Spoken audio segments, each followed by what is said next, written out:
Primero que todo me voy a presentar. Yo soy la doctora Annette Pierre. La realidad es que yo soy médico y estoy especializada en problemas de depresión y ansiedad en la mujer y me dedico a eso. Y soy maestra de pensamiento judío y llevo muchos años dando clases a todo tipo de personas, Yehudim, no Yehudim, mujeres principalmente. Y pues este tema, la realidad es que lo estoy dando porque me gusta. Quiere decir, es una afición, es un mundo que descubrí y que me parece sumamente interesante. Y pues en este momento quiero compartir con ustedes esta hobby o pasión que se ha vuelto algo muy interesante en mi vida. Básicamente, hablar de la historia de la humanidad es en cierta manera también hablar de la historia del vino. Porque desde que el hombre es hombre, desde que el hombre comenzó a ser un ser sensible y con la naturaleza, empezó a darse cuenta de la capacidad de fermentación que tiene particularmente la vid o la uva. ¿Qué es vino? Vamos a hablarlo así en términos muy generales. El vino es la fermentación que logra hacer un tipo de uva particularmente, que se llama la vitis vinífera. Esto significa que la uva que nosotros conocemos, la uva de mesa, las uvas con semilla, sin semilla, la uva globo, no son las uvas correctas para hacer vino. Se puede hacer vino con ellas, pero el resultado va a ser muy insatisfactorio. Por lo tanto, no tengo que irme tan atrás para que nosotros veamos que desde la Torá, desde Noaj, ya se habla del vino como un producto humano. Quiere decir, el vino nada más lo puede hacer el ser humano, no se hace solo. Si tú dejas un racimo de uvas, no se convierte en vino. Por lo tanto, es un producto humano muy interesante que ha sido tomado en cuenta por todas las culturas y particularmente por las culturas que ha acompañado al hombre a través de la historia. Y el hombre ha utilizado el vino como un instrumento muy interesante de elevación y muy relacionado a dos cosas que aparentemente están muy opuestas, pero que no son tan opuestas. Y una es la religión y el acercamiento con Dios y la divinidad. Y por otro lado, hay una relación muy interesante que hay con la sexualidad.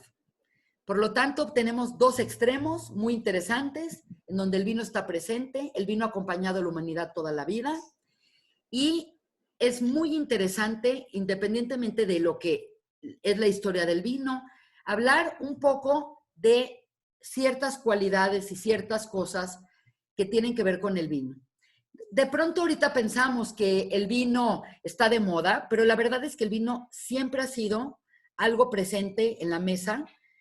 No se diga del pueblo de Israel, que nosotros usamos el vino para el Brit Milá, para Shabbat, para Pesaj, para cualquier situación. Tenemos una relación interesante con el vino, pero también las demás culturas han usado el vino como un símbolo de distinción y algo que ha acompañado muy de cerca la comida, los momentos especiales, los momentos religiosos. Se brinda con vino para una celebración. Digamos que es algo muy importante y no es necesariamente que ahorita está de moda, siempre ha estado de moda. Pero, pues como tenemos poco tiempo, pensé que lo interesante de esta clase sería hablar qué es un buen vino y qué es lo que tenemos que buscar cuando abrimos una botella y degustamos una botella. Y básicamente hay vinos que nos gustan y vinos que no nos gustan. Y esa es la clasificación más importante que tiene el vino. ¿Por qué es esto? Porque si tú abres una botella y te dicen es un vino finísimo y pagué muchísimo por él, pero tú la pruebas y no te gusta cómo huele y no te gusta cómo sabe y no te gusta, entonces no importa que el vino sea finísimo y sea un vino que salió de un viñedo de Francia, no sirve de nada. Por lo tanto, lo importante cuando abrimos una botella de vino es, primero que todo, encontrar cómo nos gusta. Y en cuestión de gustos, nadie te puede decir, ay, es que te debe de gustar, o te gusta o no te gusta. Pues como los perfumes, Es como la comida. No existe una regla en donde una persona dice, porque es muy fino, porque pagué mucho, porque vale mucho en Sotheby's, es un vino bueno. No. El vino bueno es el vino que te gusta.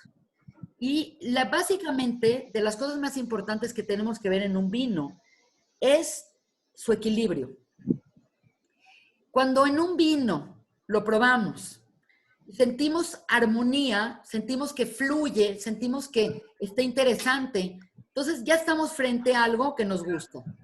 En cambio, cuando abres algo y lo pruebas, inmediatamente como que dices, esto no me gusta, o me ataca, o lo siento muy ácido, o lo siento muy astringente, eso es un mal vino. Por lo tanto, la primera cosa que tenemos que hacer, abrimos una botella de vino, no es predisponernos a que es un vino bueno, es un vino malo, es un vino muy caro. Eso no es tan importante y ahorita les voy a explicar por qué, sino nuestro primer encuentro con el vino es encontrar una armonía y encontrar un equilibrio. Ahorita vamos a hablar a qué se refiere un equilibrio, pero la primera cosa que tenemos que saber, más que saber lo que nos gusta, es importante saber qué no nos gusta. Es como cuando uno conoce a una persona y cuando una persona está saliendo con un novio, cuando está saliendo con alguien, lo más importante muchas veces es, no sé exactamente qué quiero, pero sé perfectamente lo que no quiero.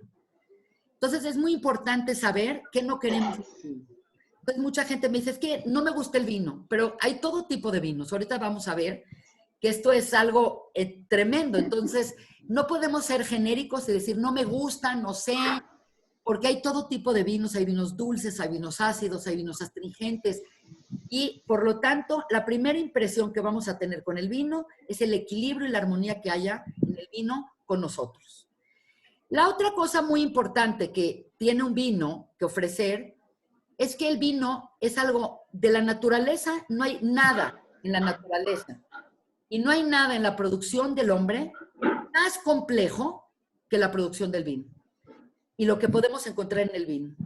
Quiere decir, nosotros sabemos de que hay vinos tintos, vinos rosados, vinos dulces, vinos caros, vinos de kiddush, pero la realidad es que en el mundo del vino, cuando uno se adentra al mundo del vino, se da cuenta que estamos ante el producto que generó el hombre más complejo de todo el universo.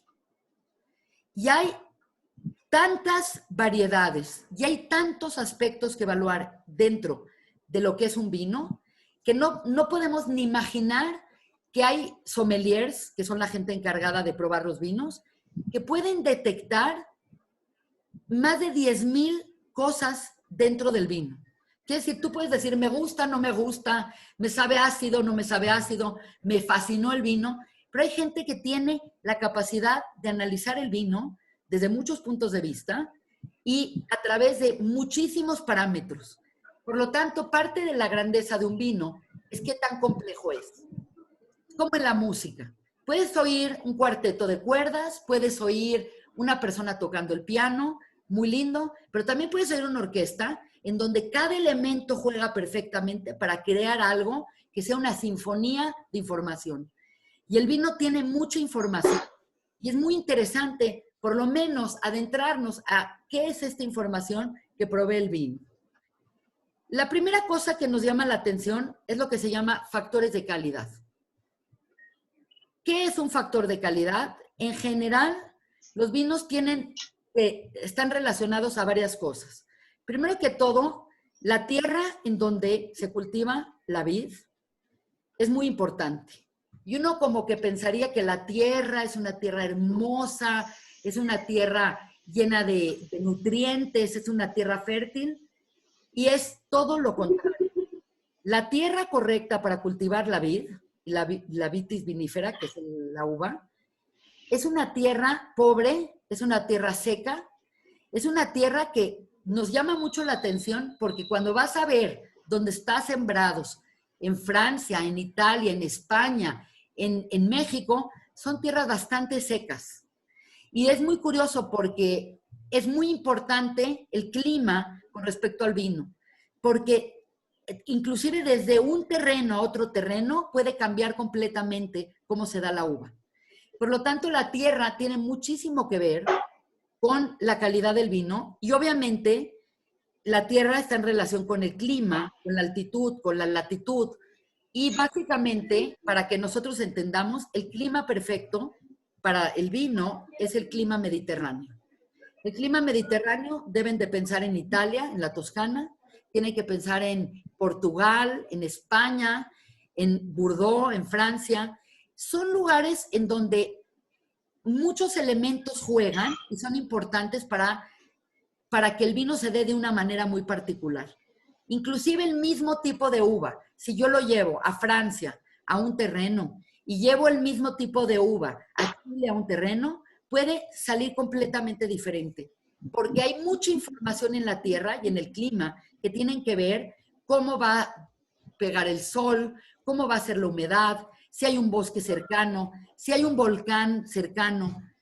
Es muy interesante, pero por ejemplo en la isla de Sicilia, no sé si han estado en Sicilia alguna vez, hay vinos muy interesantes y los expertos detectan que los vinos de Sicilia tienen características muy interesantes porque es una zona volcánica y por lo tanto dentro del sabor que puede tener un vino siciliano, muchas veces tiene que ver con que en algún momento, aunque fuese hace miles de años, hubo una explosión volcánica. Por lo tanto, es sumamente interesante ver este fenómeno. Permítanme un segundo, tengo que conectar bien mi computadora. Adive a ver que esté bien conectada la computadora. Un segunditito.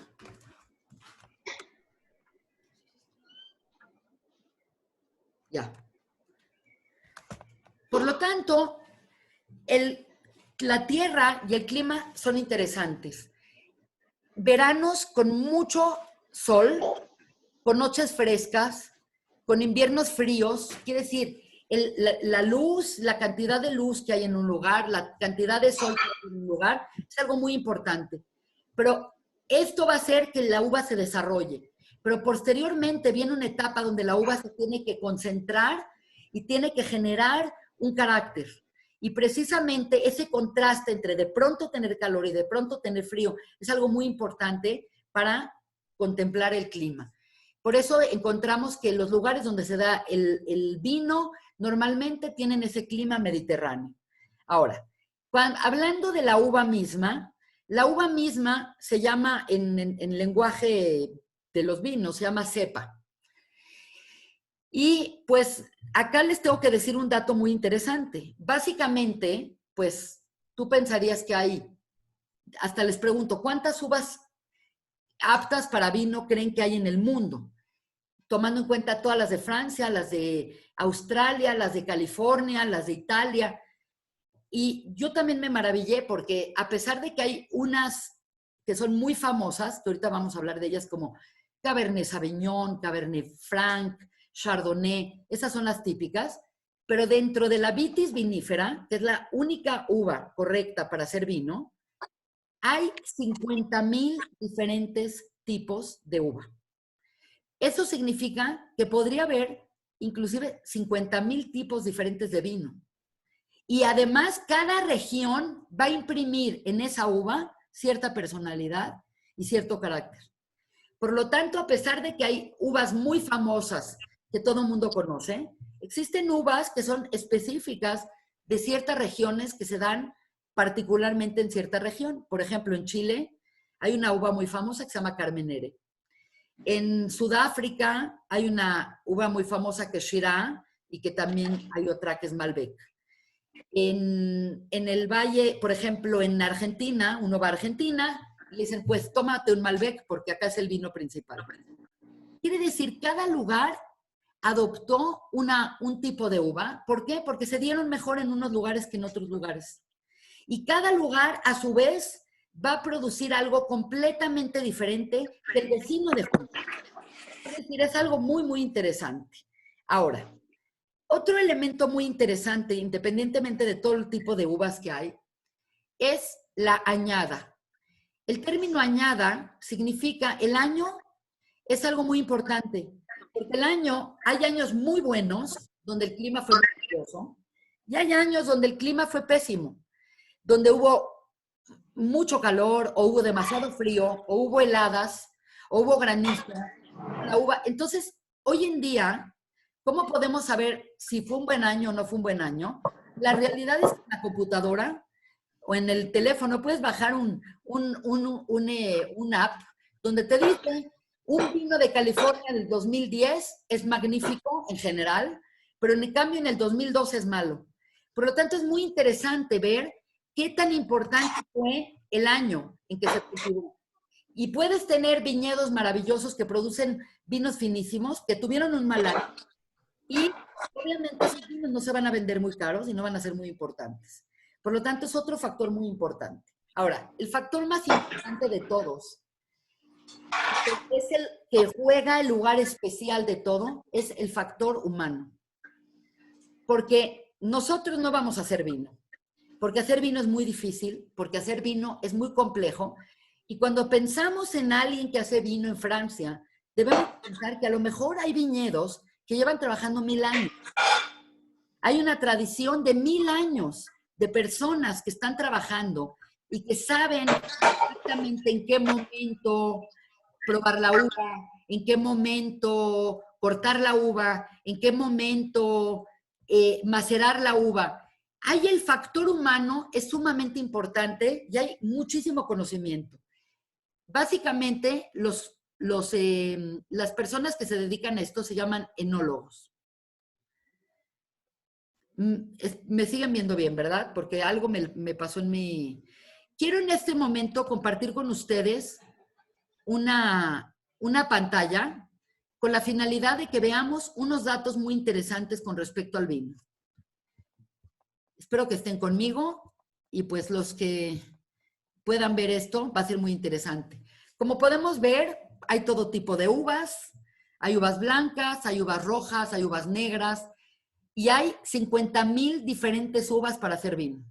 Eso es lo más impresionante del mundo. Quiere decir, dentro de todos los productos que hay en la naturaleza, la uva es el producto más complejo de todos. Y por eso en el judaísmo y por eso en otras religiones y en otras culturas, el vino tiene un lugar muy, muy especial, diferente que otras bebidas alcohólicas.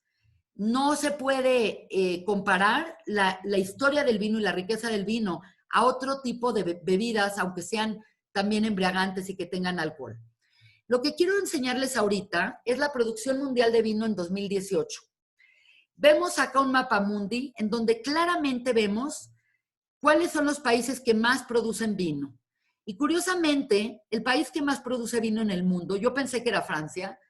Cuando copié esta imagen me di cuenta que es Italia. Italia produce un poco más que Francia y España produce un poco menos que Francia. Y después de ahí está el tema de el vino en Estados Unidos, el vino en California, que ahorita vamos a platicar por qué es tan importante el vino en California. Otras zonas muy importantes vinícolas es Australia, otra es Argentina y Chile. Y aunque no lo crean, este año y los últimos 3 años, el país que más ha crecido en la producción de vino es China. Entonces, eso es un tema muy interesante. Ahora, el proceso de cómo se hace el vino es un proceso muy interesante que se llama vinificación. Independientemente de cómo se siembra y de cómo la persona ayuda para que la viña se levante y de cómo se va a regar y de cómo se va a cuidar a la uva, una vez que cortan la uva, esta uva va a parar a un lugar a donde hacen una cosa llamada jugo o mosto. No sé si ustedes han visto, pero muchas veces vemos que después de cortar la uva, que es la vendimia, vienen personas, aplastan el vino. Tradicionalmente se aplastaba por mujeres que bailaban sobre las uvas y los aplastaban y era un motivo de una gran convivencia, era un momento de mucha felicidad. Hoy en día todo esto se hace bastante más industrial de lo que pensamos, pero hay muchos lugares que siguen teniendo un proceso muy artesanal y muy cuidado, donde se aplasta la uva y en ese momento, en el momento que se aplasta la uva, comienza un proceso de fermentación. La fermentación es un proceso completamente natural. No le hace nada a la uva para que fermente, porque como ustedes saben, todos los frutos o todas las sustancias que contienen azúcares pueden ser fermentadas y la fermentación se lleva a cabo a través de una levadura que está dentro y es parte de la cáscara de la uva. Y acá viene cosas muy interesantes porque ya va a ser que dependiendo del tipo de uva va a haber diferentes tipos de vinos. Y pues como dijimos que hay 50,000, se pueden ustedes imaginar que a pesar de que nos suenan 3 o 4 o 10, pues hay mucho más variedad. Lo que es muy interesante es que dentro de los vinos podríamos decir que hay vinos tintos, que son los vinos rojos, hay vinos blancos, hay vinos rosados. Esto es con respecto al color, pero dentro de cada una de esas categorías existen vinos ligeros, vinos profundos, vinos de postre, vinos fortificados, oportos, vinos espumantes. Entonces, en este momento, yo nada más como para hacer un poco más general, puse cuáles son las uvas tintas que nosotros conocemos más. Y básicamente, pues, en México, creo que los que más conocemos de vinos tintos, sabemos del Cabernet Sauvignon, que es original de Bordeaux, en Francia, del Merlot, que también es original de Bordeaux, en Francia, Malbec, y para los que toman vino español está el Tempranillo, y para los que toman y les gusta mucho el vino italiano, está el Nebbiolo, está otro tipo de vinos. Ahora, dentro de las uvas tintas, hay uvas de todos los colores. Hay desde uvas que son francamente rosas hasta uvas que son prácticamente negras. Una de esas uvas, que es una uva preciosa, es el Pinot Noir. El Pinot Noir es una uva negra muy deliciosa. Y Grenache también es una uva muy particular. La persona que está con su va a tener que silenciar. Un segundito.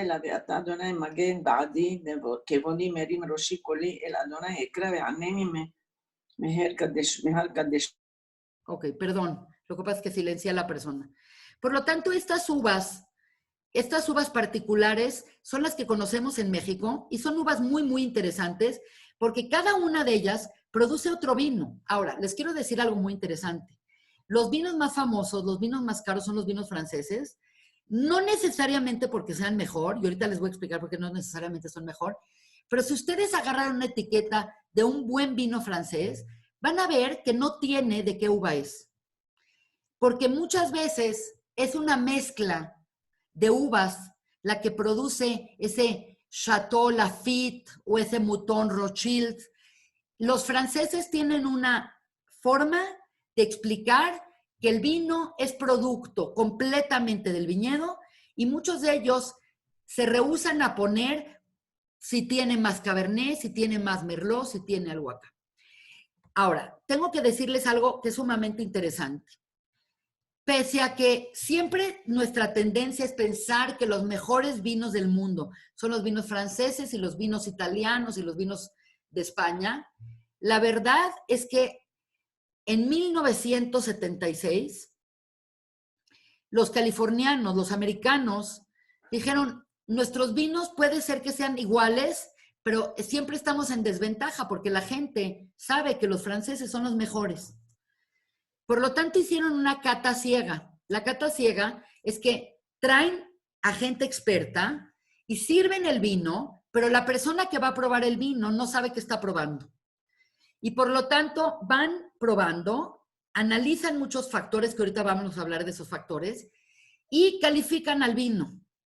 Bueno, la historia del vino en el siglo XX es muy interesante porque de pronto, en esta competencia que se llevó a cabo en París en 1976, con los mejores sommeliers y los mejores jueces de vino del mundo, de repente resultó que los mejores vinos resultaron ser los de California, más que los de Francia. Por lo tanto, la gente se traumó, porque los vinos de Francia costaban unos de ellos cientos y miles de dólares, y de pronto compitieron con vinos que costaban $20 o $30, californianos que no tenían tanta tradición y eran tan buenos unos como los otros. Por lo tanto, este es un tema muy importante que tenemos que saber, que no porque un vino es muy caro, necesariamente es mejor. Por eso es muy importante que nosotros seamos sinceros con nuestros gustos y no sea, ay, si pagué mucho me tiene que gustar. No es cierto. Puedes pagar mucho y puede ser que no te guste. Bueno, esto es con respecto a las uvas tintas. Con respecto a las variedades de vino blanco, hay mucha gente en México que piensa que el vino blanco es inferior al vino tinto. Permítame un segundo. Y la realidad es que no. Tiene la misma complejidad, si no es que más, los vinos blancos que los vinos tintos. Ahorita vamos a hablar de otro aspecto muy importante que tienen los tintos que no tienen tanto los blancos, que sí es determinante.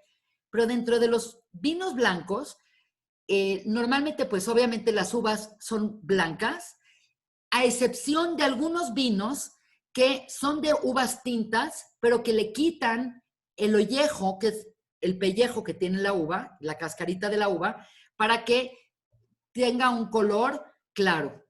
Dentro de los vinos que nosotros conocemos más y de las uvas que conocemos más blancas, tenemos el Chardonnay, tenemos los Moscato, que son vinos dulces, tenemos los vinos Riesling, que son los típicos vinos alemanes del Rin, tenemos el Sauvignon Blanc, Chenin Blanc, el Pinot Grillo, que es un vino más seco, y el Semillón. Digamos que con esta gama de vinos blancos, nosotros podemos tener inclusive ciertas variedades, como vamos a ver más adelante, que tienen que ver con la gasificación, como son el Brut, el Champagne, la cava o vinos espumosos, que son espumosos naturales o que también pueden ser espumosos artificiales, que son muy agradables para una tarde como la de hoy. Por otro lado, curiosamente, y hoy en particular, tenemos una moda y tenemos un trend muy importante con los vinos rosados. Y los vinos rosados, mucha gente piensa que es la mezcla de un vino tinto con un vino blanco, pero la verdad es que la mayoría de los vinos rosados provienen de uvas tintas que se les quita el ollejo, se les quita el pellejito o se les deja muy poco tiempo y se les retira para que no pinten mucho el mosto y no penetre mucho el color. Igual así hay vinos que van desde lo más claro hasta lo más oscuro dentro de los vinos rosados. Ese es otro tema muy, muy importante. Por lo tanto, dentro de la vinificación está dejar que el mosto se fermente. Una vez que se fermenta, pueden pasar muchas cosas con los vinos. Desde embotellarlos, una vez que se fermentaron por un tiempo, y a estos vinos los llamamos vinos jóvenes. Y estos vinos jóvenes son muy interesantes, como todo joven, son vinos muy expresivos.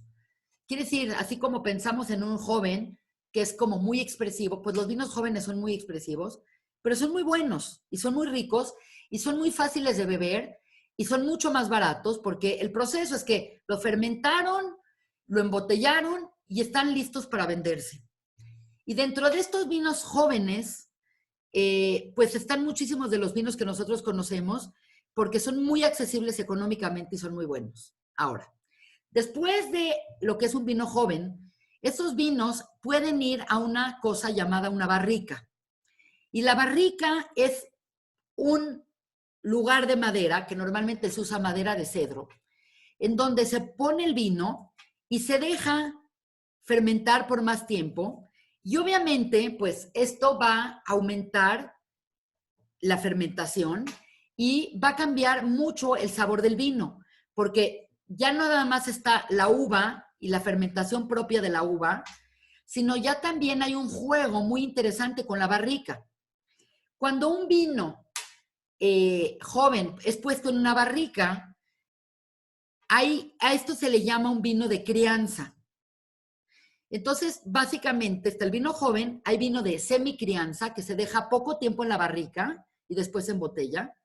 Después viene la crianza franca, que ya se puede dejar hasta un año y medio en la barrica, lo cual cambia completamente la personalidad del vino. porque la barrica juega con el vino, le da el sabor a madera, lo hace más complejo y muchas veces estas barricas no son nuevas, muchas veces se puede usar una barrica para un tipo de vino, luego para otro tipo de vino, lo cual va impregnando con unos sabores, con unos olores muy interesantes. Después de los vinos de crianza vienen los que se llaman de reserva. Y los vinos de reserva pasan mucho más tiempo en barrica y son vinos mucho más complejos y son vinos mucho más caros. Y todavía más allá de la reserva está la gran reserva. Por lo tanto, un vino joven o un vino gran reserva son completamente diferentes para un experto y no nada más afecta el precio, sino afecta completamente la personalidad. Es como conocer a un jovencito y conocer a una persona madura que ya vivió, que ya experimentó, que tiene experiencias de vida, que tiene otro tipo de personalidad. Por lo tanto, los vinos tienen una relación muy interesante. Obviamente, estos vinos de gran reserva, estos vinos que pasaron mucho tiempo en barrica, son vinos que se pueden dejar por mucho tiempo en botellas y durante el tiempo de la botella, es muy importante que ustedes sepan que el vino es un producto vivo y el vino cambia. Es muy diferente un vino joven que un vino que se dejó añejar más tiempo, que un vino que se dejó guardado. Hay vinos que tienen 100 años y que si se guardaron bien pueden ser maravillosos. Y hay vinos que los dejas 3 años y dices, se volvió vinagre. Y hay vinos que los dejas 2 meses y se volvió vinagre. Por lo tanto, el vino tenemos que entender que no es un producto que está ahí, es un producto vivo. Y lo más interesante del vino es que es de las pocas cosas de la naturaleza, por no decir que es la única cosa de la naturaleza, que el tiempo no lo hace peor, sino lo hace mejor. Y esto es algo muy interesante porque desde un punto de vista filosófico, desde un punto de vista espiritual, esto tiene peculiaridades muy importantes que nos podrían llevar a un estudio muy interesante del vino, la espiritualidad y cómo vivir esto. Muy bien, entonces ya tenemos la clasificación general de los vinos y ahora viene el momento más importante para nosotros, que es, ¿qué hacemos con una botella de vino? La abrimos y servimos una botella de vino, servimos una copa de vino, que ahorita vamos a hablar de los tipos de copa y por qué. Pero básicamente el análisis de un vino no es abrirlo, servirlo, lo pruebo, me gusta, no me gusta. Esto se puede hacer y no tiene nada malo hacerlo, pero si queremos adentrarnos un poco más y empezarnos a educar en estas matices particulares que tienen los vinos, tenemos que ver en el orden que va nuestra cara. Ver, olfatear y probar. Este es el orden. Es exactamente al revés que el orden de Abdalá, que es probar, oler y ver. Pero bueno, ¿qué tenemos que ver en el vino? Primero que todo, tenemos que ver su brillo. Hay muchos vinos que están turbios o que están contaminados o que el corcho se descompuso o que llevan mucho tiempo almacenados o mal almacenados y que se vuelven como turbios. Un vino turbio en general es muy mal indicio. Un vino en general tiene que ser brillante o muy brillante. Y la primera cosa que tenemos que ver, y es muy interesante, yo no me serví ahorita ningún vino porque muevo mucho las manos, pero en otra ocasión lo podemos hacer. Básicamente, el color se aprecia no tanto hacia arriba, sino hacia abajo sobre una superficie blanca. ¿Por qué? Porque cuando vemos para arriba, no tenemos un parámetro. En cambio, contra un mantel blanco o una hoja blanca, ver hacia abajo el color. ¿Qué estamos viendo? Vamos a pensar que estamos viendo un vino tinto. Podemos ver que puede ser desde azuláceo, puede ser moradito, puede ser rojo, puede ser carmesí, puede ser rubí. Quiere decir, así como uno entrena para entender ciertas cosas de la cocina, ciertas cosas de la vida, en el vino hay tantas cosas que podemos ver con respecto al color, si es este color, si es el otro color. Básicamente, las cepas más importantes de vino tienen colores característicos. Entonces, por ejemplo, los vinos Merlot, que son vinos muy agradables, son vinos jóvenes, son vinos fáciles de beber, son vinos más azuláceos, son vinos más moraditos. En cambio, el Cabernet, cuando servimos un Cabernet, estamos esperando ver un color más rojizo, más rubí. Entonces, muy interesante que antes de abalanzarnos a probar el vino, hay que verlo. Después viene el tema del aroma. El tema del aroma es verdaderamente fascinante porque la primera cosa es que el olfato es el sentido humano más primitivo que nos avisa cuando algo está bien o algo está mal. Tú como mamá agarras algo, dices esto no sirve y lo tiras. Es algo muy instintivo que tenemos muy desarrollado y particularmente las mujeres tenemos un desarrollo mucho más profundo del olfato que los hombres. Entonces, la primera cosa es oler el vino y si huele mal, es muy malo, porque un vino que huele mal quiere decir que estuvo contaminado o que se pasó ya de fermentado o que está muy viejo. Por lo tanto, la primera cosa que tenemos que oler, si huele mal, es un mal indicio. Por otro lado, hay veces que hueles y dices, pues la verdad no me huele a nada. Pero por otro lado, de repente te pones un poco más de atención y dices, fíjate, me huele un poco a frutado, me huele un poco a moras, me huele un poco a maderas. Y esto es algo muy interesante porque de las primeras cosas es que cuando olemos un vino joven, pues obviamente no nos va a oler la madera porque no pasó tiempo en madera. Todo el tiempo estuvo básicamente en una botella. Entonces vamos a percibir otro tipo de cosas. Puede ser que el corcho le causó algún olor. Muchas veces pensamos que un vino que tiene corcho es bien y un vino que no tiene corcho es mal. Y esto es algo que ha cambiado mucho porque muchas veces los corchos pueden ser muy buenos porque permiten respirar al vino, pero por otro lado pueden ser peligrosos porque se puede contaminar el vino.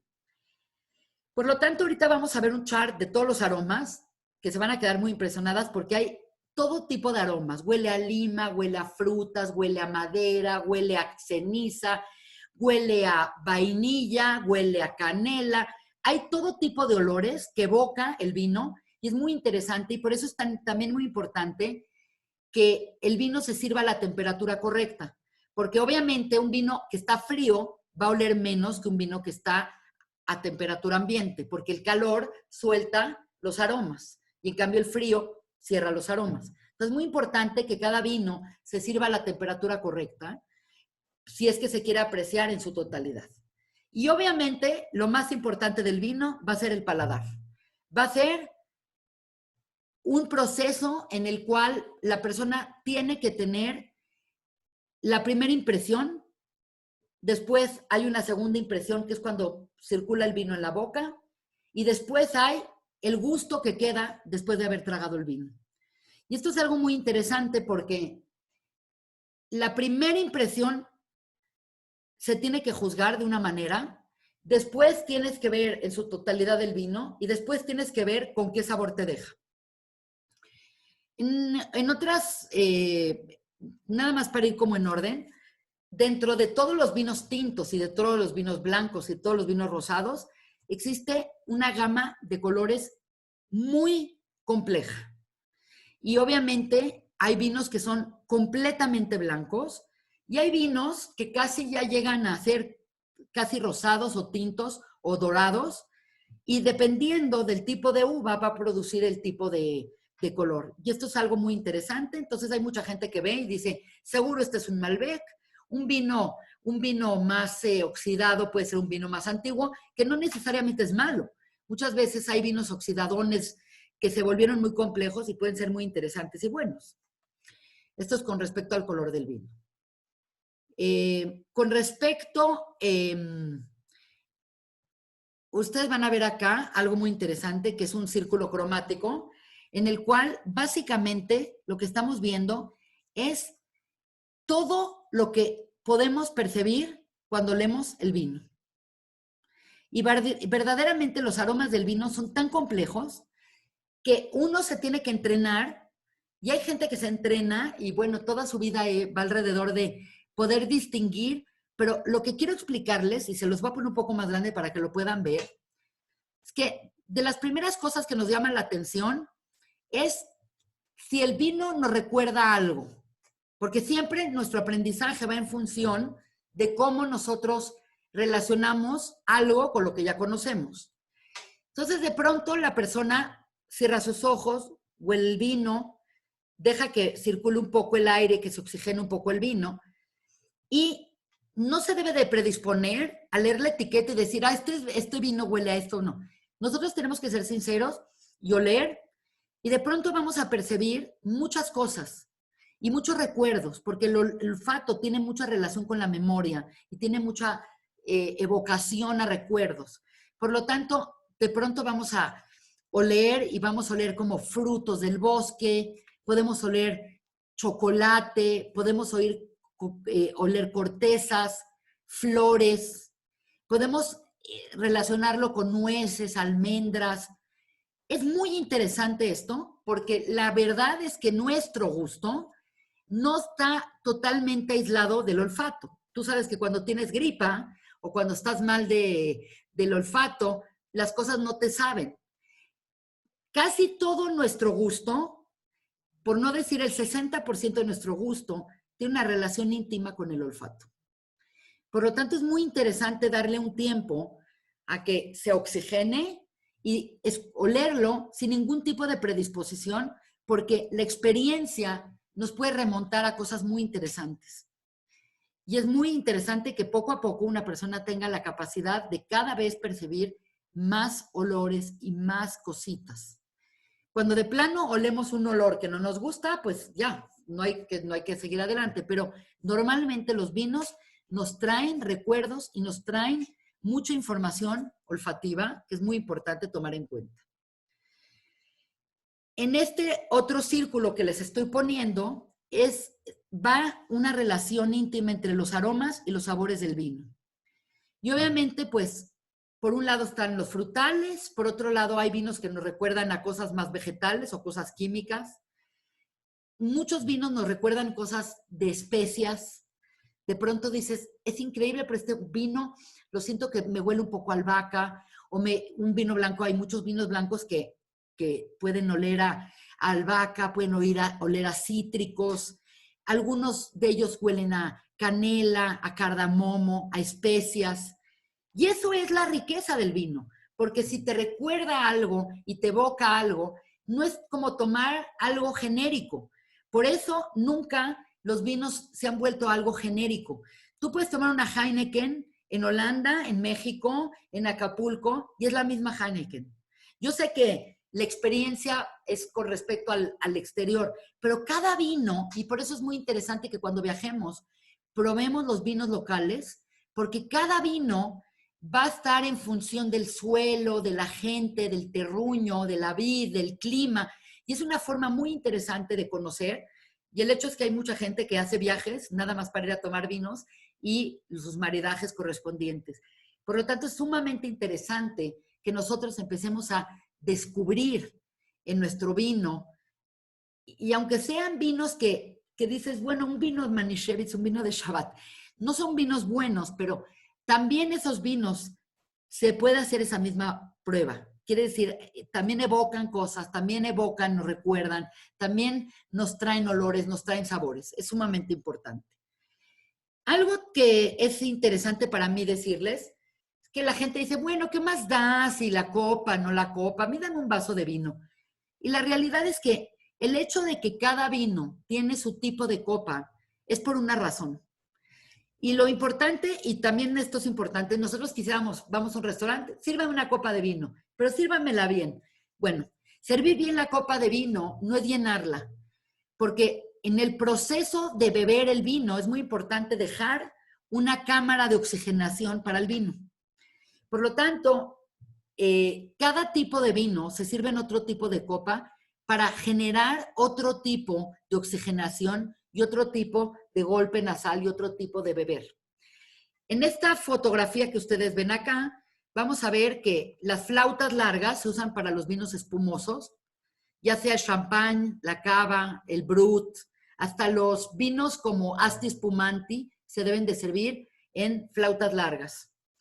Los blancos se sirven en copas un poco más chiquitas Los rosados son un poco más elongadas y los tintos normales se hacen en copas más ovaladas, que hay mucho más cámara. Esta cámara es la cámara de oxigenación. Los vinos que pasaron mucho tiempo en barrica, que son los vinos añejos, se deben de servir en este tipo de copa que permiten la oxigenación y como ustedes ven, la cantidad y el volumen de vino que se debe de servir está estipulado. Obviamente uno no tiene que seguir estas reglas, pero está hecho en función de darle al vino su mejor presentación y darle al vino su mejor oxigenación posible. Y finalmente, en unas copas mucho más chiquitas tenemos los vinos de postre, que muchos de ellos son como el Madeira o como el Oporto o estos vinos fortificados que son muy interesantes para tomarlos de postre. Ahora, el tema de la temperatura es importante precisamente porque ciertos vinos queremos que salga su mejor personalidad. Y como dijimos hace un momento, la mejor personalidad de un vino finísimo de reserva no va a salir si está frío, porque lo frío hace que el vino se guarde su aroma y guarde su sabor. Entonces, es cuestión de gustos, pero normalmente, como pueden ver acá, los vinos más finos, los vinos de reserva, los vinos más espectaculares, se deben de servir a una temperatura ambiente entre 17, 16, 17 y 18 grados, que es muy adecuado al clima que tenemos tipo en la Ciudad de México, un poquitito más frío. Los vinos que son rosados, por ejemplo, nos evocan que son un poquito más fríos, pero como también están aromáticos, también queremos que no sean tan fríos y que dejen salir un poco su personalidad. Y en cambio, los vinos blancos se acostumbra a tomarlos fríos porque en cierta manera el sabor y el olor son más bajos y en cierta manera lo frío los hace más agradables. Hasta este momento hemos visto cosas bastante generales con respecto al vino, que me imagino que probablemente ustedes tienen varias preguntas, pero ya una vez que tenemos este concepto de lo que es el vino, a mí ahorita lo que me interesa platicar con ustedes es que nosotras en casa servimos vino o nos traen un vino y una de las cosas más interesantes de la vinicultura y de la cultura del vino es saber con qué va cada vino. Este tema se llama el maridaje. Y el maridaje es muy interesante porque la gente dice, no, no, no, a mí me gusta el tinto y me den pescado, me den salmón, me den carne, me den pasta, a mí dame tinto y dame este vino. Tú puedes tomar lo que tú quieras, yo no digo que no, pero existe una cultura bellísima alrededor de qué vino va con qué cosa. Y esto es algo muy interesante porque básicamente, pues obviamente, si tú vas a ir a Loire, vas a ir a Francia, te vas a ir a Loire, donde se produce un vino blanco delicioso, comer lo que existe en esa comarca, pues es lo más adecuado, porque llevan 1000 años estos italianos produciendo un vino y han producido el alimento perfecto, con las hierbas perfectas, con la proporción perfecta, para probarlo y que salga lo mejor de la personalidad de ese vino. Por lo tanto, este tema de los maridajes es fantástico, porque eso nos permite acompañar, porque el vino sabemos que es el acompañante perfecto para una buena cena, para sacar una buena plática, para festejar algo. Y obviamente, pues no vamos a festejar nada más tomando el vino. Eso no es algo aconsejado. Siempre hay que tomar en cuenta cuál es el mejor vino que va con la comida que voy a preparar. Y eso obviamente pues es un tema mucho más complejo, pero lo voy a dejar como una posibilidad por si les pareció interesante esta clase, para que podamos en otra ocasión hacernos todos de un mismo vino con la finalidad de que compremos un vino puede ser tinto, puede ser un Malbec, puede ser un Cabernet. Específicamente, todos lo podemos probar y cada persona, en base a una sugerencia de una lista que yo le dé, diga, pues yo quiero hacer una pasta, yo quiero hacer un pescado, yo quiero hacer esto. Y básicamente de esta lista, cada persona prepara, se sienta rico en una mesa y abrimos el vino, lo ponemos a la temperatura correcta y vemos todo lo que aprendimos el día de hoy un poco más practicado en la realidad. Quiere decir, esto que hicimos es una clase teórica muy ambiciosa de lo que es la cultura del vino, porque pues hablamos un poco de historia y un poco del vino y del color y de acá, pero cuando queremos ya aplicar esto a nuestras vidas, lo podemos hacer a través de preparar un plato que queramos hacer, acompañarlo con un vino y pues que sea una experiencia, dado que estamos ahorita todos aislados y que no nos vemos o que estamos en cuarentena, es una forma de convivir realmente y compartir una experiencia. Y una vez que la persona hace esta prueba, podemos hacer una pequeña calificación en donde la persona ponga y vaya notando qué sintió cuando olió el vino, qué sintió cuando probó el vino, qué sintió al principio, qué sintió después y qué sabor le dejó al final. Este es un tema muy interesante que lo podríamos llevar de una manera un poco más práctica y pues a mí me encantaría tener una segunda clase en donde pudiéramos tener esta experiencia y llevar estos conocimientos a la práctica. No sé qué les parezca. Básicamente me pidieron que la clase durara 1 hora. Estamos exactamente en ese momento.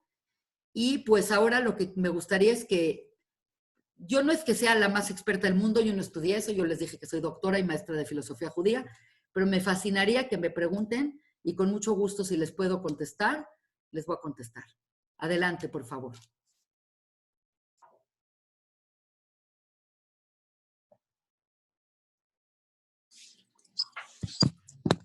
Annette, te quería preguntar para un vino kosher lo mebusal.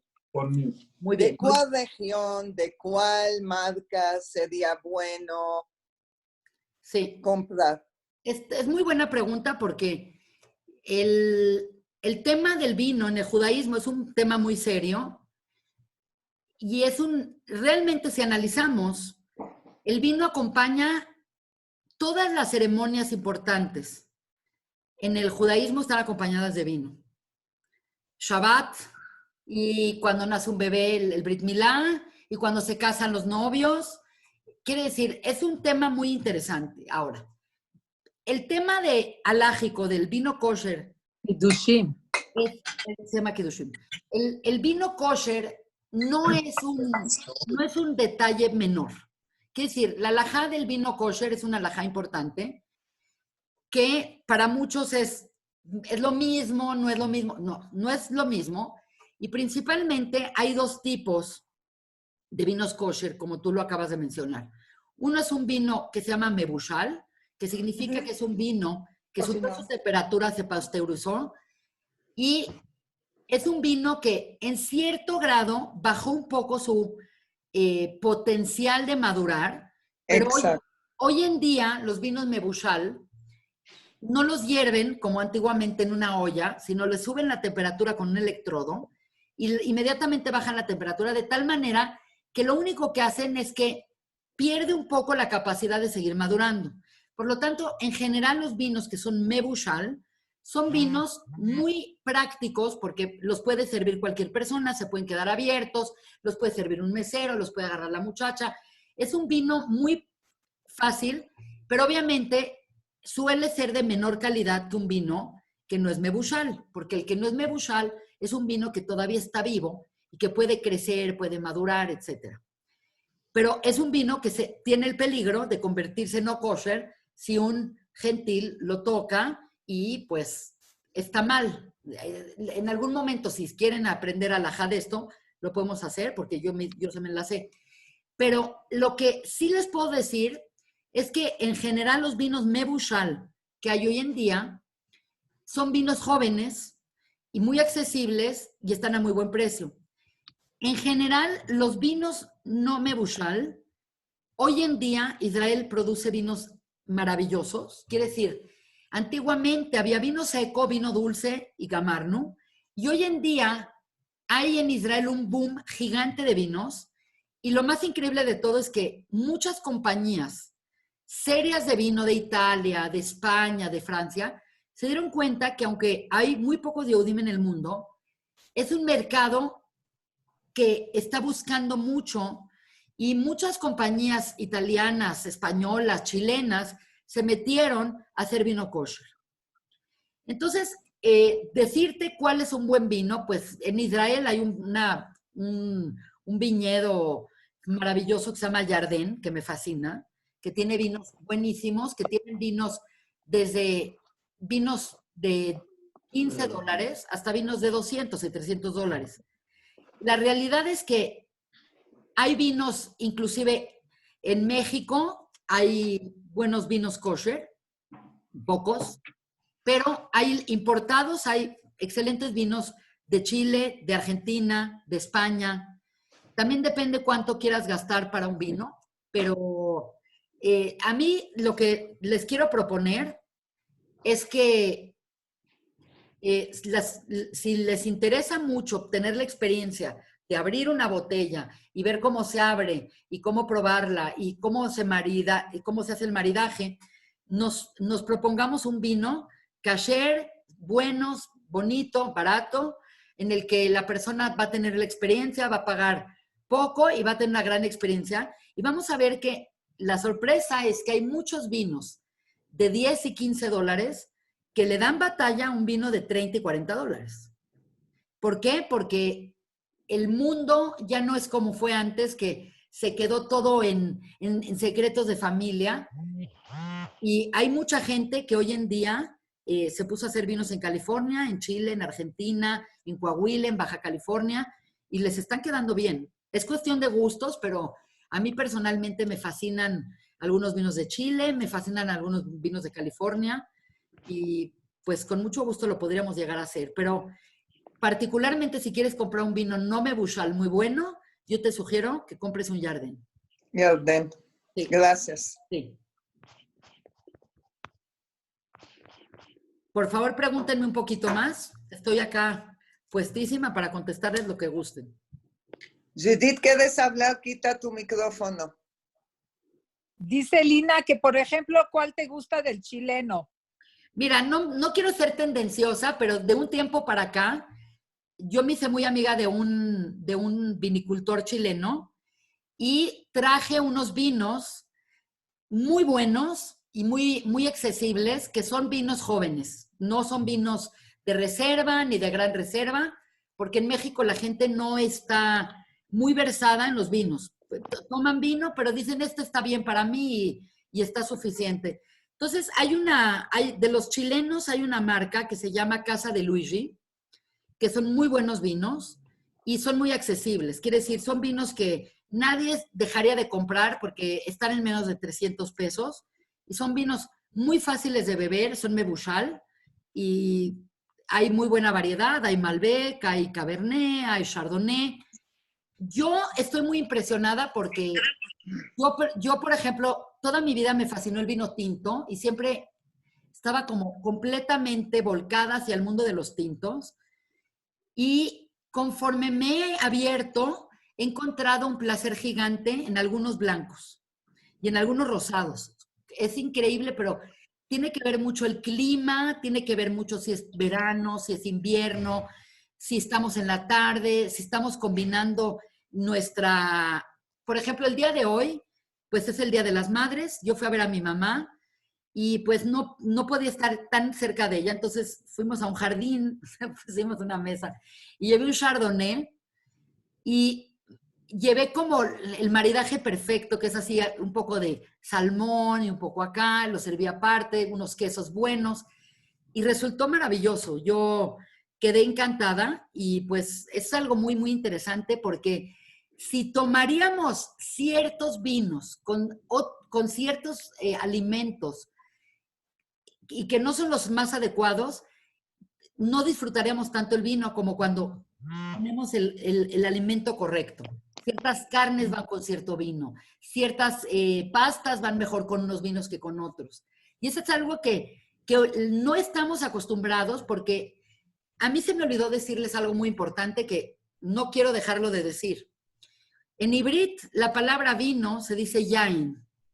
Yud, nun. Y la palabra yain tiene una gematria. Gematria quiere decir que cada letra tiene un valor numérico. Y el valor numérico de cada letra es interesante porque es una forma también de conocer la energía y los valores numéricos de las palabras. La palabra yain tiene la gematria, el valor numérico, de 70. Y puso Lina. Y pues 70 es, en hibrit, es sod. Sod de secreto. Entonces es muy interesante porque dice, Nichnad yain, entra el yain, entra el vino y sale un secreto. Eso quiere decir que cuando uno toma vino, afloja un poco se pone, está normalmente la persona muy tensa, está la persona como muy apretada, y de pronto tomó vino y se vuelve más comunicativa, se expresa mejor sus cosas. Pero también sale el secreto del vino. El secreto del vino es que no es nada más me gusta, no me gusta, me supo bien, me supo mal. Después de esta clase, créanme que van a abrir una botella de vino y van a decir, sí, increíble, pero llevo tomando este vino toda mi vida y huele a chocolate, huele a frambuesa, huele a cereza, huele a limón, huele a increíble. Entonces, el ¿Te vino... puedo hacer una pregunta, Annette? Sí. Mira, toda mi vida he querido tomar una copa de vino y nunca pude tomarlo porque siempre que tomo algo de vino me duele el estómago. No sé si es algo de preservativo que hay adentro del vino o mi cuerpo no lo acepta, pero sí me encantaría tomar una copa de vino y nunca lo he podido hacer. ¿Cómo le hago? Hay muchas cosas, te voy a contar, hay muchas cosas relacionadas con el vino y con la salud. Hay mucha gente que toma vino y le encanta y le duele la cabeza.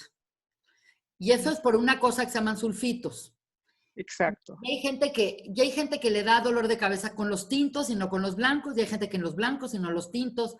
Es un poco conocer. El tema de el vino con el estómago es que hay algo muy importante. Para que haya, dijimos al principio que un buen vino tiene que tener un balance. Y parte del balance es que tiene que tener 3 elementos importantes que tenemos que tomar en cuenta. Por un lado está el dulzor, por un lado está la acidez del vino y por otro lado está la astringencia del vino. Y por lo tanto, cuando están en balance, esas 3 cosas, normalmente el vino puede ser que te guste o no te guste, pero normalmente cuando hay un balance entre esos 3 elementos, te va a gustar. Cuando a la persona le duele el estómago, puede depender de varias cosas. Uno es que sea muy ácido o que tenga también el estómago vacío. Yo nunca sugiero a nadie tomar vino sin comer. Por eso es tan interesante lo del maridaje. Entonces, yo lo que te sugeriría a ti, bueno, a menos que me digas que tienes una úlcera o que tienes un reflujo muy importante, pues no es vino nada adecuado, pero lo interesante sería ver un vino un poco más ligero, un vino más afrutado, por ejemplo, un chardonnay afrutado sería perfecto porque puedes tomar primero una cosita, luego lo tomas un poco frío y vas viendo y probablemente vas a poder disfrutarlo porque no tiene tanta acidez.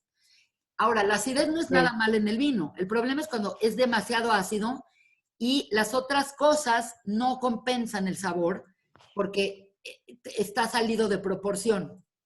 Entonces, eso es un tema muy importante, que te vayas a un vino más afrutado, un vino más generoso. Sí. Gracias. ¿Alguien que me quiera preguntar algo? Sí, yo tengo una pregunta. Tengo aquí una botella de Chateau Laclar, Medoc. Sí. Es una botella de 40 o 50 dólares, algo así.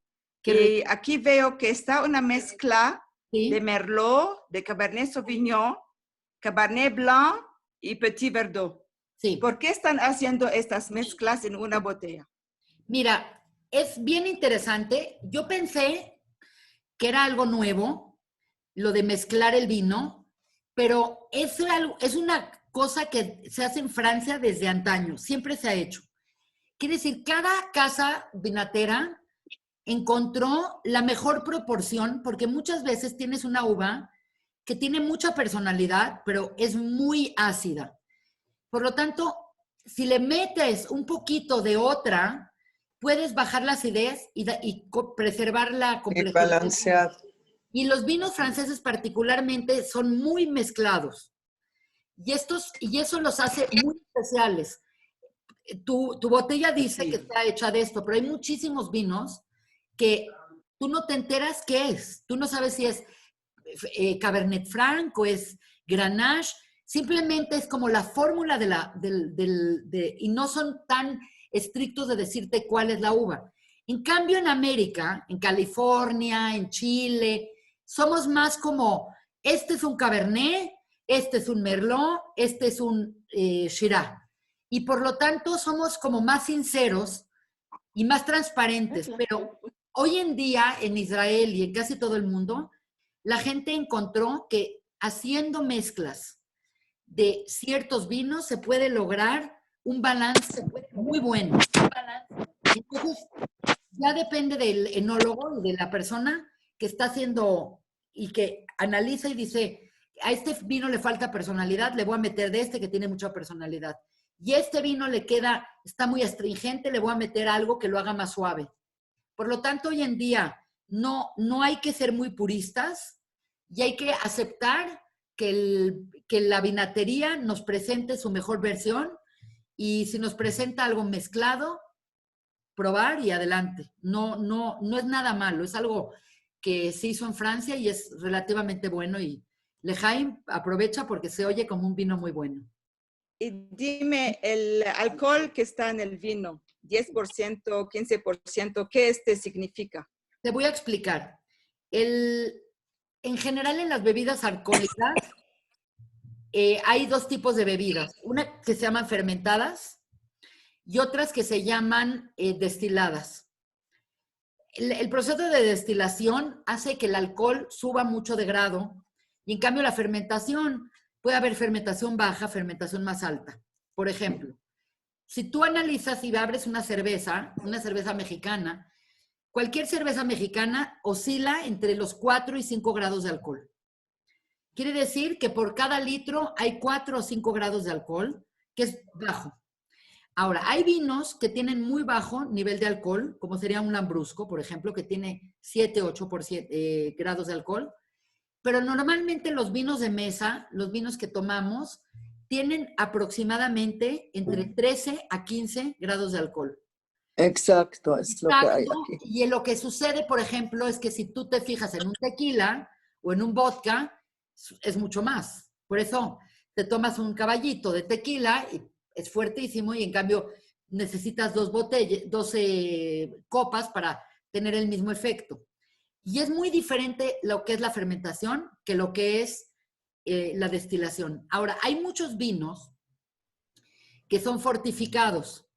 Por ejemplo, no hablamos casi nada de historia, pero muchos de las guerras que han habido en Europa, el problema principal ha sido el vino. Por ejemplo, la riña eterna que hay entre Francia y Inglaterra, en la época de Napoleón, es que de repente los ingleses se quedaron sin vino. Y cuando los ingleses se quedaron sin vino, se estaban muriendo y casi se estaban peleando con Francia por conseguir otra vez el vino. Entonces, tuvieron que hacer una mezcla y una fortificación y desarrollaron el Oporto en Portugal. Y el Oporto es un vino fortificado. Quiere decir, está fermentado y además se le agrega un poquito más de alcohol.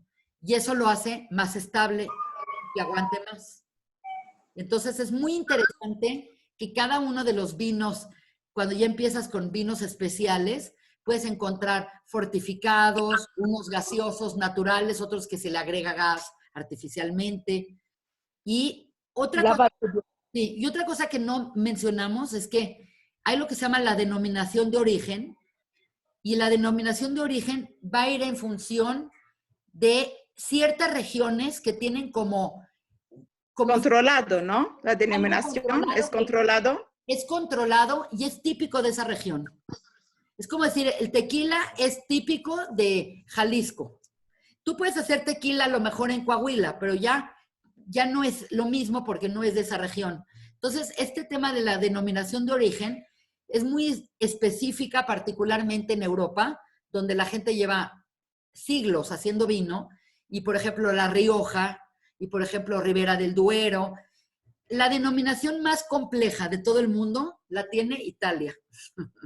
Italia, cada región de Italia tiene otra denominación. Pues sí, hasta el queso, el aceite de oliva y todo tiene. Gracias, la verdad, muchas gracias. ¿Alguna otra pregunta? Como quieran. Dicen que si cambias de uva no te duele la cabeza.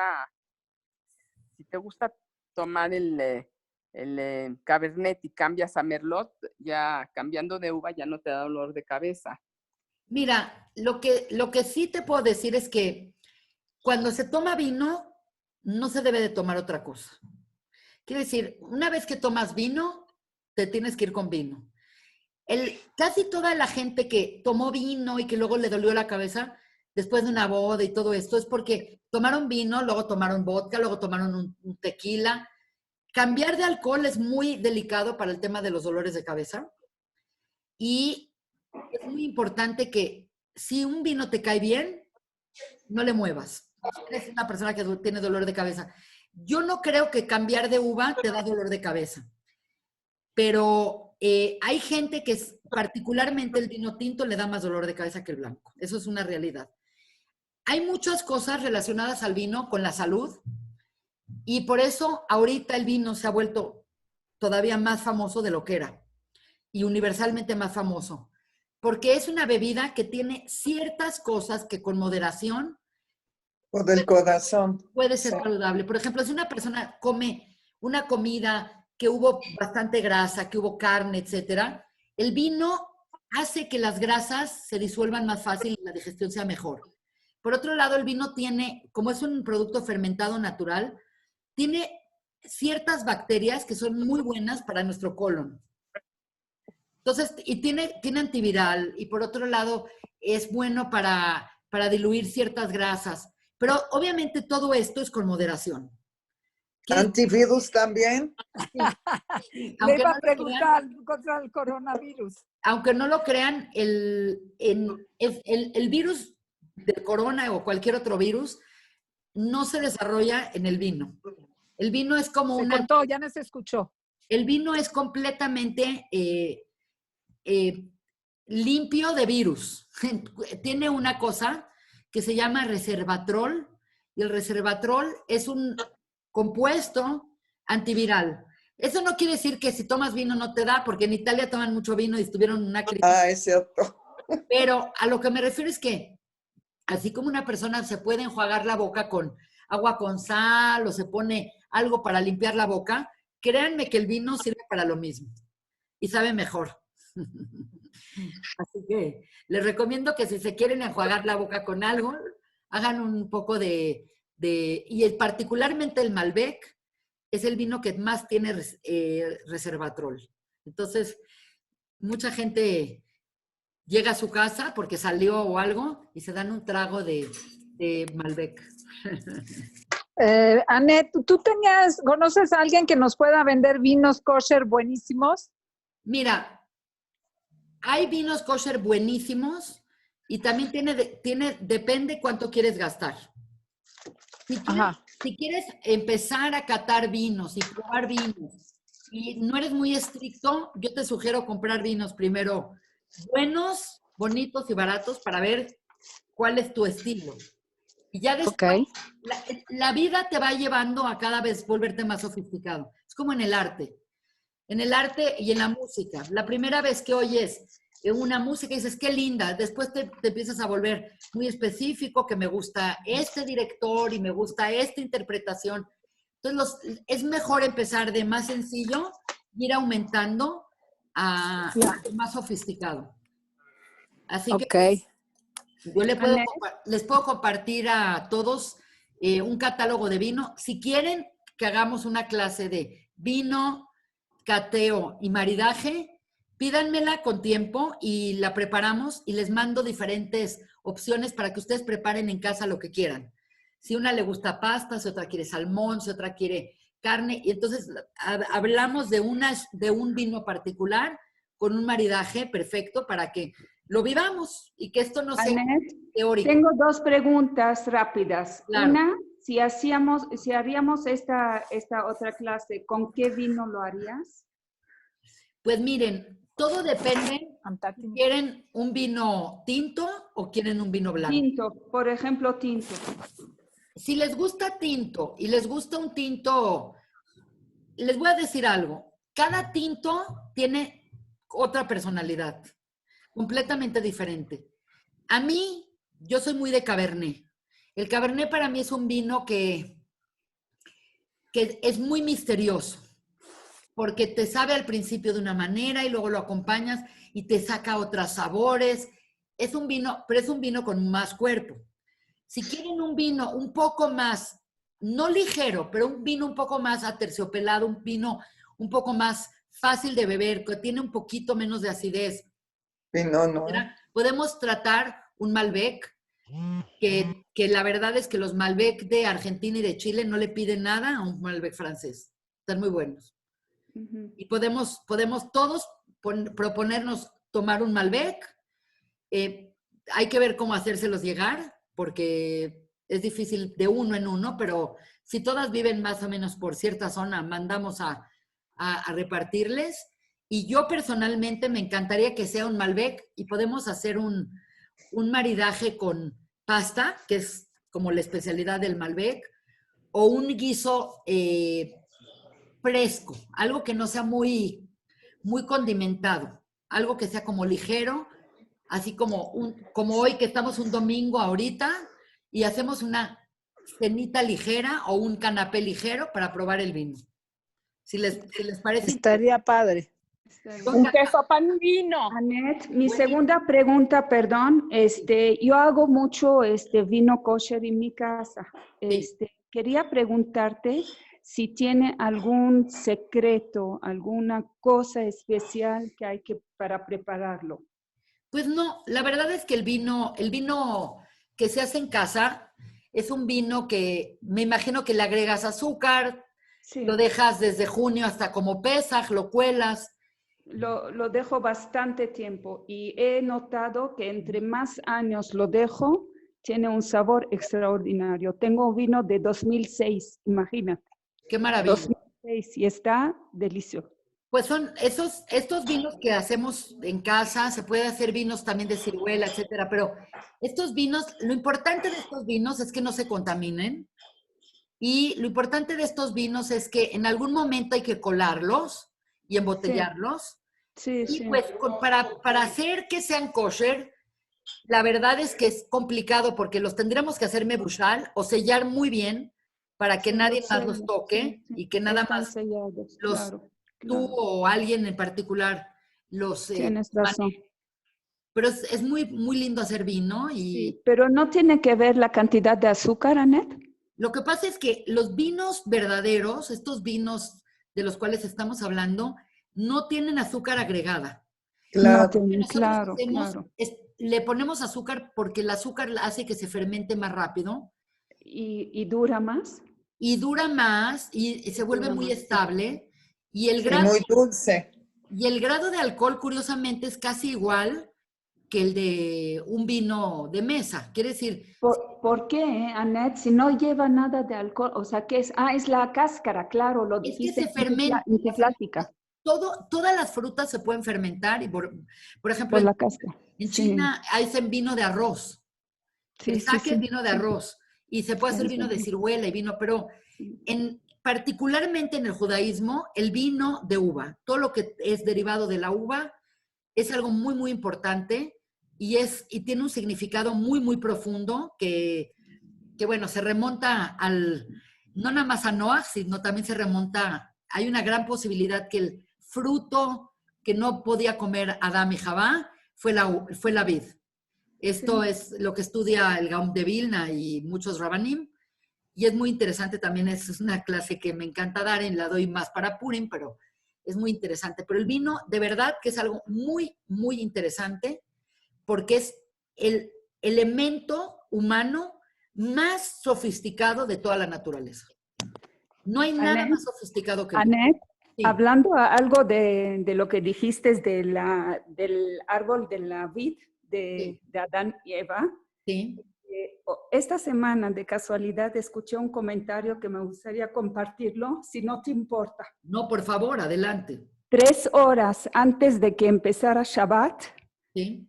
comieron del árbol prohibido. Este árbol prohibido no iba a ser prohibido, iba a ser un árbol que lo podían comer, nada más que este árbol tenía la particularidad de que tenía que esperar 3 horas, que son equivalentes a 3 años, que son los años que se pide para poder comer un árbol que es frutal. Ajá. frutal. Esa mitzvah se llama Orlá. Exacto, Sí. exacto. Pues miren, este tema del árbol, de la vida y su relación con el vino, es una clase compleja en sí misma, muy interesante, y pues yo me dedico a dar clases de Torah, entonces básicamente es un tema también derivado muy interesante. Entonces, ahora podemos, ya que nos conocemos, aunque sea por Zoom, podemos tratar de tener un poco de más continuidad en el sentido de que podamos sacarle más jugo al tema, que me parece que es un tema interesante. Y pues, adelante, lo que ustedes me digan, pero... Que sea jugo de uva.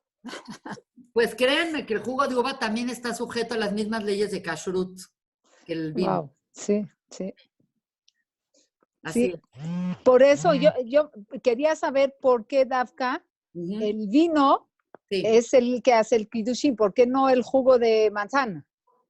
Sí, es que de todos los productos de la naturaleza, el más sofisticado y el que más te lleva a elevar y te cambia. Miren, el árbol se llamaba Etz Hadat, Tov Berra, el árbol del conocimiento del bien y el mal.